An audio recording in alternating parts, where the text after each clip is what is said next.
Hey there, this is Carl, and I've been writing some pretty good reviews about the ProForm TDF trainer. But the truth is, my experience hasn't really been that rosy, and I decided I need to sort of share this a little bit more.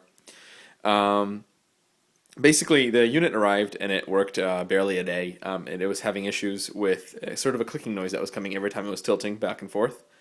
And I brought that up with Proform via email and Facebook, really. I kind of used that to get their attention. And they sort of try to dismiss it as a new machine sort of coming to. They wouldn't really acknowledge a problem. You could tell there was a sound that wasn't working right.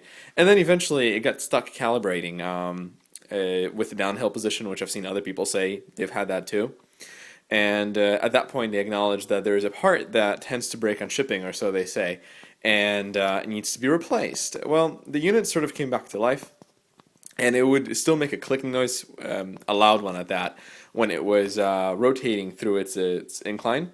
But it worked, and then give out maybe 2 hours into use. So truthfully, I've written on it for maybe an hour and 15 minutes or whatever, and the rest of it was just kind of playing around with it and stuff. So I paid $1,300 and have a very expensive paperweight right now. So just to show you the symptoms to begin with, and apparently this is plaguing more than just me. I don't know how big the stats are. Obviously, I don't have that information, but I've gathered some of it by Googling. The main point is if you go to the interface and you do a calibrate incline, which is done in the maintenance menu, can't kind of say, there it is.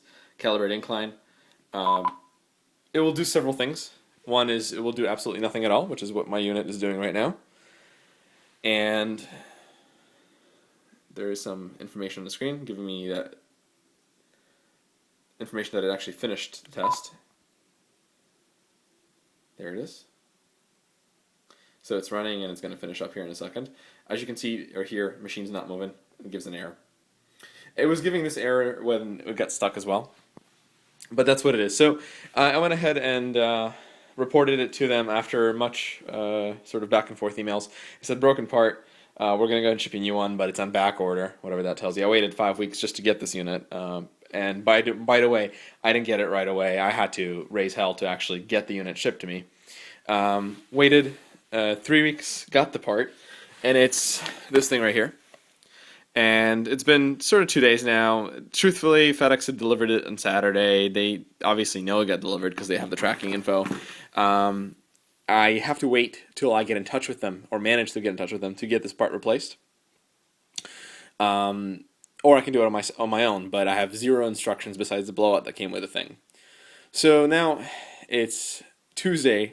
I got this part Saturday, and I've attempted to kind of get into there.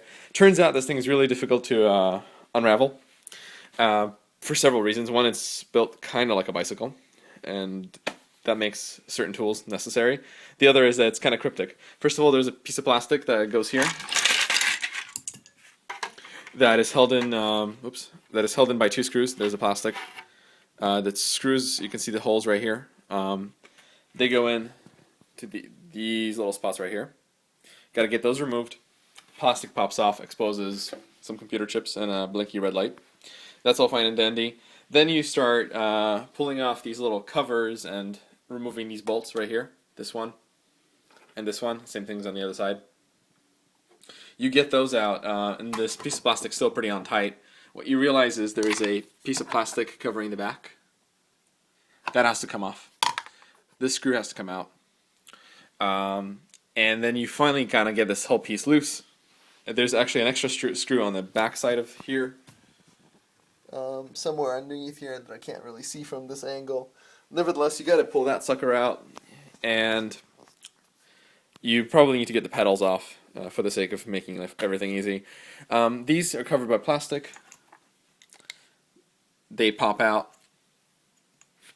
Exposes a bolt that then you need to remove using a crank puller. Not everybody has one of these. I do. It's for a Shimano set. It's ISIS and whatever the other one is. And guess what? It doesn't work.